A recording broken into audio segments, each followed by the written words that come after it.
नारे से कुछ याद आ रहा है? 22 जनवरी याद है। मंच पे मेरे सभी यहाँ के व्यापारीगण, मेरे सभी साथीगण, बहुत बड़ा मंच है, सबका नाम नहीं लूंगी, लेकिन ये सब मेरे साथ, मेरे कदम से कदम मिलाकर इस संघर्ष में मेरे साथ खड़े हैं, इसलिए सबको मैं नमन करते हुए सामने मेरी माताओं, बहनों और भाइयों को नमन करती हूँ। और आप सबको श्री राम जी के नारे के साथ आवाहन करती हूँ कि जी हाँ, मैं हिंदू शेरनी हूँ और मुझे हिंदू होने पे गर्व है। मैं जैन हूँ, हिंदू हूँ और उस विचारधारा को फॉलो करती हूँ। किससे मिलती हूँ तो मैं कहती हूँ जय जिनेंद्र, जय श्री राम, जय श्री कृष्ण। हर एक हिंदू पंथ के लिए मैं यही कह के उनका स्वागत करती हूँ। लेकिन जिस इलाके में मैं खड़ी हूँ उसके बाजू में ही हमारे नेता अभी तक कभी नहीं बोले थे जय श्री राम। अब भगवा साफा पहनते हैं, जय श्री राम कहते हैं। तो मैं उन सभी से, यहाँ बैठे हर एक मेरे मुस्लिम भाई से पूछना चाहती हूँ कि अब आपको वो कबूल है क्या? जब हमारी ध्वजा जा रही थी तब तो आपने उसको गिरा के उसका अपमान किया था, तो अब क्या आपके नेता को भगवा झंडे के साथ देखना आपको कबूल है क्या?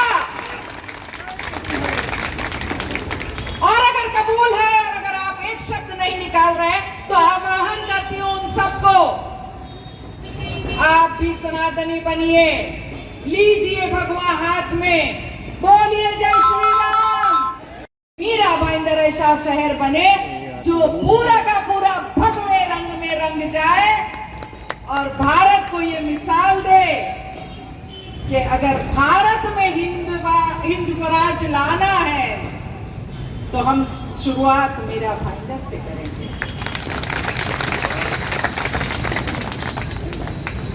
वो नेता अल्लाह अकबर से तो चालू ही नहीं करता, सलाम वालेकुम से तो चालू ही नहीं करते। अचानक से हृदय परिवर्तन हो गया है, अचानक से प्रकट भी हो गए हैं। कोरोना में शहर में नहीं दिखे, जब हमारे शहर को जरूरत थी तब अपने काम पे थे। कौन सा आपको ऐसा नेता दिखा जो कोरोना में आपकी मदद करने के लिए खड़ा था? मैं खड़ी थी टेम्बा हॉस्पिटल को बनाने और हमने वैसा हॉस्पिटल बनाया कि वहां एक ही दिन में 56 लोग ठीक होके गए। और हमारे विरोधियों का एक हॉस्पिटल है, हॉली फैमिली हॉस्पिटल, उनका खुद का हॉस्पिटल है family care, okay family care hospital है। वहां एक पेशेंट एडमिट होता था, 15 लाख का बिल होता था। वो जमीन सरकारी है, उन्होंने अपना हॉस्पिटल बनाया है और 15 लाख का बिल पर पेशेंट करते थे। और हमने टेम्बा से बिना किसी पैसे को चार्ज किए वहां से कोविड पेशेंट को ठीक होके भेजा था। ये फर्क होता है, ये फर्क होता है जब कोई विकास पुरुष कहलाने के लिए बार बार ये बताए मैंने ये किया, मैंने वो किया। तो मैं पूछना चाहती हूँ कि कम से कम उस समय ही मानवता दिखा देते मेरे भाई, और कुछ पेशेंट को तो फ्री में भी ठीक करके बता देते।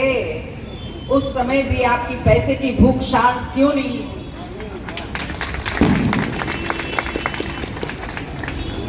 और हॉस्पिटल हमारे दोनों नेता की है, एक की नहीं, दोनों की है। दूसरे में भी अभी तक जो कोटा हमारे लिए ठहराया गया है, मुझे नहीं मालूम वहां कोई एडमिट हुआ था या ठीक होके आया था।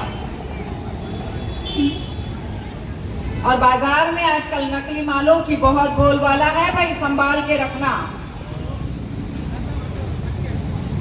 एक जो बताने की कोशिश कर रहा है, जय श्री राम बोल रहे हैं, भगवा झंडा हाथ में ले रहे हैं, वो भी नकली। एक जन्म से तो है, लेकिन वो जाके कहाँ जा रहे हैं आपको पता है? दरगाह में जाके नमाज पढ़ाए कि नहीं मुझे पूछना पड़ेगा, पर वहां जाके फंड अलॉट करते हैं। 26 हिंदू मंदिर को तोड़ के अमन शांति की बात करते हैं, वो भी नकली। अब प्रॉब्लम ये है कि एक ही असली आपके पास है, तो आपके पास भी चॉइस क्या है? असली को ही चुनना पड़ेगा। नकली माल तो हम पसंद करते नहीं।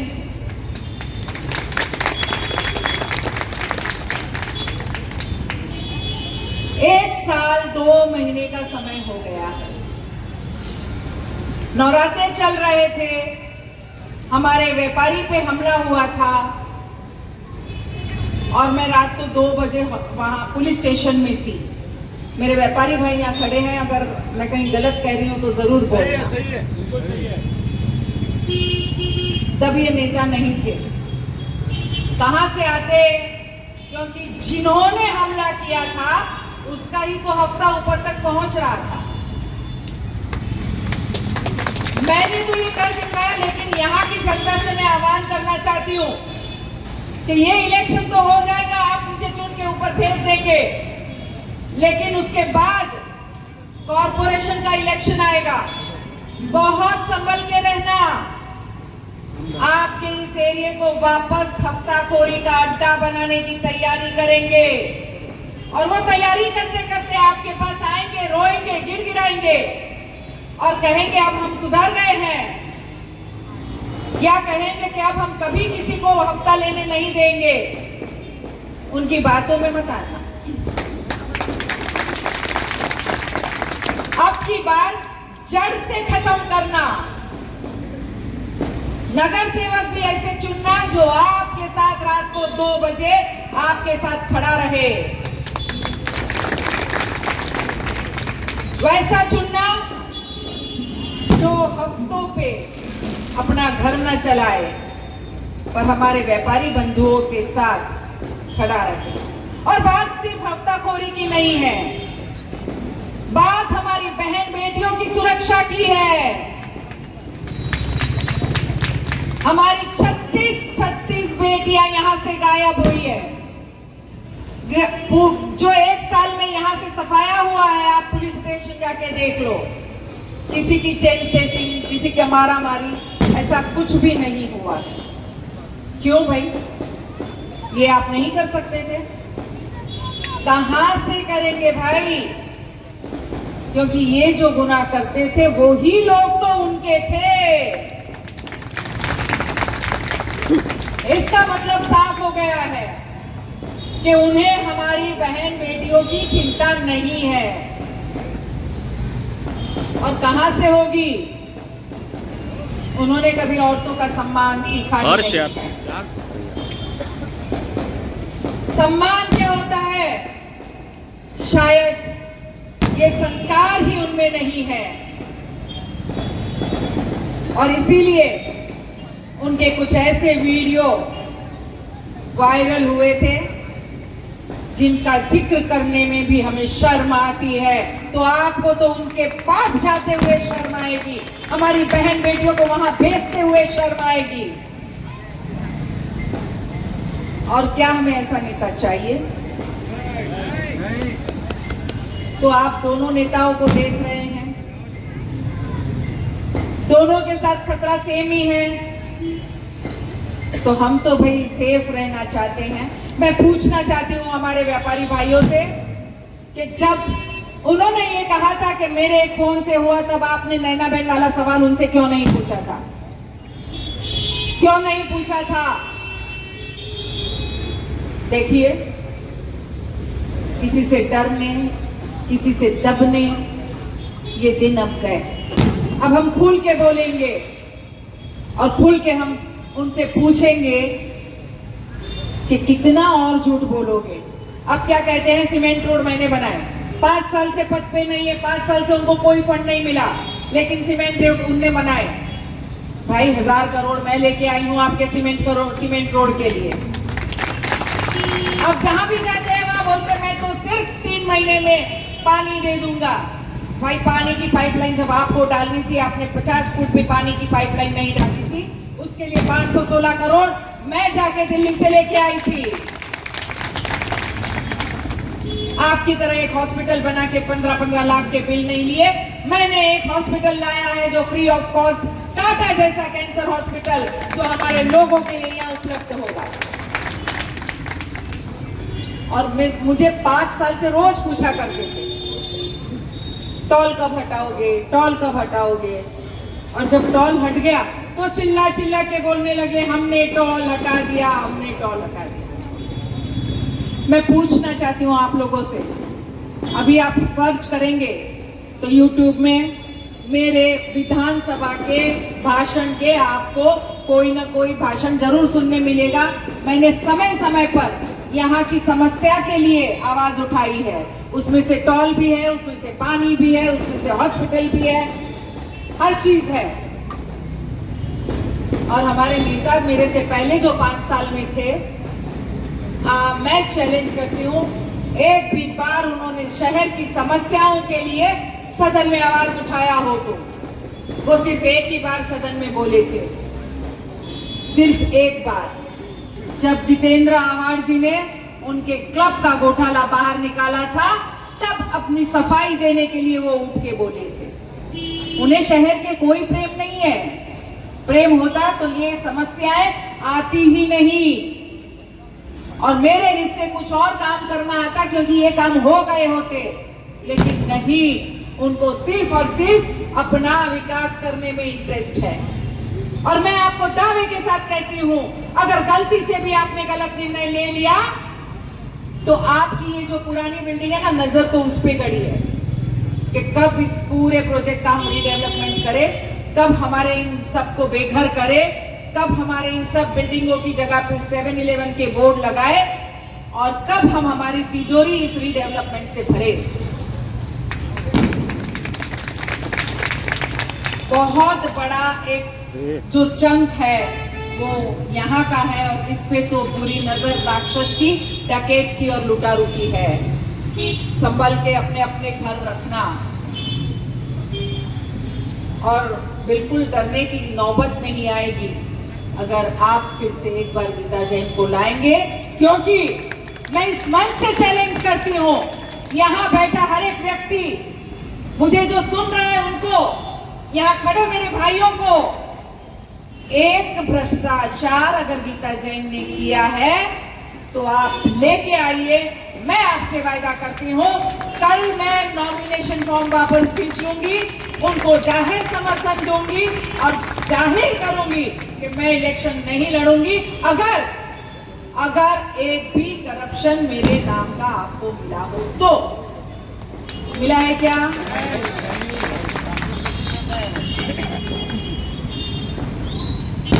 और मुझ पे वो आरोप लगाने वाले, खड्डे ढूंढने वाले, उन पे 26 FIR है, वो भूल गए क्या? कौन सी है? बलात्कार, भ्रष्टाचार, आय से ज्यादा संपत्ति, रिश्वतखोरी, मैनग्रोव, जमीन हड़पना। ऐसे लोगों को, मुझे विश्वास है कि आप ऐसे लोगों को चुनना नहीं चाहेंगे, छोड़िए चुनना, देखना नहीं चाहेंगे। और इसीलिए मैं आप सबसे आह्वान करती हूँ, अपने इस एरिया को बचा लेना, वापस उस अतिक्रमण होने से बचा लेना। ये आपका एरिया है, आपकी माँ बहनों की इज्जत बचा लेना, हमारी सेफ्टी बचा लेना। वापस ये एरिया ऐसा ना होने पाए कि यहाँ गाड़ी भी ना चले, हमारे बीमार व्यक्ति को भी हमें झोली में उठा के बाहर लेके जाना पड़े। और अभी से वो अतिक्रमण करने वाले राह देख के बैठे हैं, अपने मैसेजेस सब जगह दे रहे हैं कि भाइयों सब मिलके इस गीता जैन को हराओ तो हम वापस यहाँ आए यहाँ वापस बैठे, वापस चेन स्नैचिंग करे, वापस हमारी बहू बेटियों को यहाँ से भगा के लेके जाए। जो 36 हुए हैं उसको 3600 करने की राह में वो भेड़िए बैठे हैं। मैं चाहती हूँ, मैं आपसे आह्वान करती हूँ यहाँ खड़े हर एक व्यक्ति से, ये बचा लो हमारी बेटियों को, बचा लो हमारी बेटियों को। ऐसे भेड़ियों को मत लाइए, उसे खड़ा भी मत करिए। और एक बार फिर कहना चाहूंगी कि अगर सनातन धर्म की रक्षा करनी है, हमें यहाँ सर उठा के जीना है, फिर कोई हमारे धर्म का अपमान ना करे। अगर वो दिन हमें देखने हैं और धर्म के अपमान करने वालों को सजा न दिला के अमन शांति की बात करने वाले लोगों को अगर सजा देनी है, क्योंकि ये सब सिर्फ दिखावा होता है, अमन शांति के नाम पे और कुछ पीछे करना होता है। एक बहुत अहम मुद्दा तो मैं बताना भूल गई, कत्ल खाने का काला सच। किसने पढ़ा कत्ल खाने का काला सच? पूछिए जरा जिन्होंने वो पेपर निकाले हैं काले सच के, कत्ल खाना कौन लाया था? हिम्मत नहीं है सच बताने की। मैं बताती हूँ आपको, कत्ल खाना लाने वाले हमारे सरनाइक जी, मुझे बुरा नहीं लगा उन्होंने लाया, वो तो उसी धर्म के हैं और उनके धर्म में कत्ल खाना ये खाना पाप नहीं है। किसी ने मांग की, उन्होंने ले आया होगा। लेकिन आप रात दिन जिनके साथ बैठते हैं, अभी भी जिनके साथ रोज सफाई करते हैं, आपने ऑब्जेक्शन क्यों नहीं लिया? और उसके बाद आप बोलते हैं कि गीता जैन ने क्यों नहीं किया? अरे गीता जैन ने तो तीसरे ही दिन उसको कैंसिल करके बता दिया।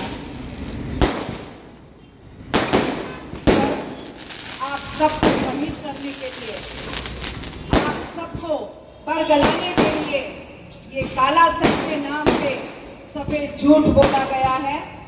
फिर कहूंगी, संभल जाइए, संभलिए, अपने एरिया को संभालिए, अपने घर को संभालिए।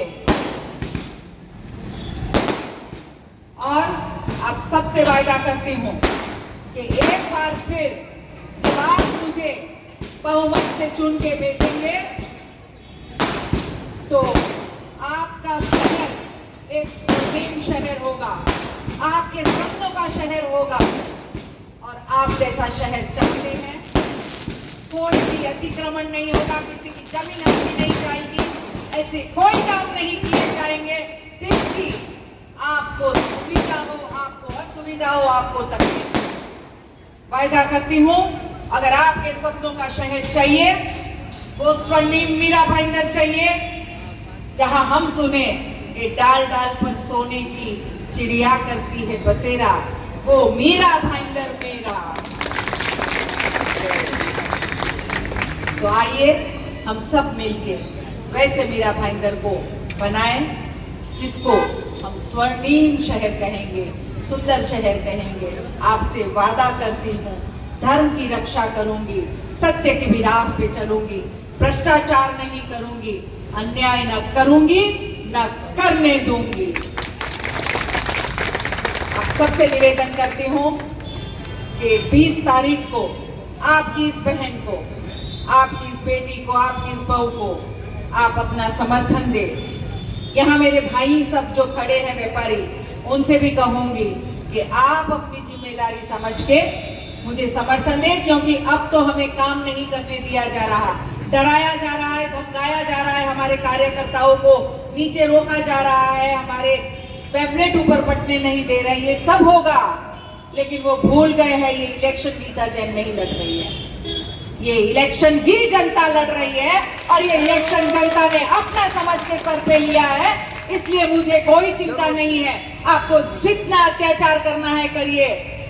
लोग भी तो देखे कि अपने आप को मर्द कहलाने वाले इस लेडी से, इस महिला से कितना डरते हैं कि उनको ये सब करना पड़ता है। तो मैंने आप पे छोड़ा, ये इलेक्शन आपका, मैंने आपके भरोसे हर एक यहाँ जो भी बैठा है, मैं भी गीता जैन करके जाएगा, लोगों को कहेगा कि हमें फिर एक बार चाहिए अमन और चैन, तो लाना पड़ेगा गीता जैन। बहुत बहुत धन्यवाद।